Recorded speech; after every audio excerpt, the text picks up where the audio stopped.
Hello everyone, জয় শ্রীকৃষ্ণ, শুভ সকাল সবাইকে। তো আজ একটু অন্য মুডে। তো আজকে দেখো এই সকাল সকাল কতগুলো শাক রেখেছি। এই দেখো, এই শাকটাকে কে চেনো আমি বলে দিচ্ছি, হয়তো দূর থেকে তোমরা চিনতে পারবে না। এটাকে বলে কলই শাক। তো এটা আমার খুব ফেভারিট, শাকের মধ্যে সবচেয়ে ফেভারিট এই শীতের দিনের এই শাকটা। তো এই শাকটা আমি খুব ভালোবাসি।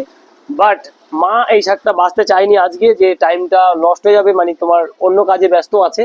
তো আজকে দেখো সকালবেলা দোকানে তো চাপ থাকে না সেরকম। তো আজকে আমি দোকানে বসে, দেখো আমি নিজের দোকানের মধ্যে বসে এখন শাক বাচ্ছি, এই যে এই শাকটা। তো এইটার সাথে একটা শুকনো লঙ্কা দিলে আমার আর কিছু লাগে না, জাস্ট কিছু লাগে না। তো তোমরা এই শাকটা কে কে পছন্দ করো, যে যে পছন্দ করো অবশ্যই কমেন্টে জানাবে। বাট এই শাকটা আমি ভালো করে ছাড়াতে পারছি না, জানি না শাক বাচ্ছি কি ঘাস বাচ্ছি, দুটো একসঙ্গে বেছে দিচ্ছি।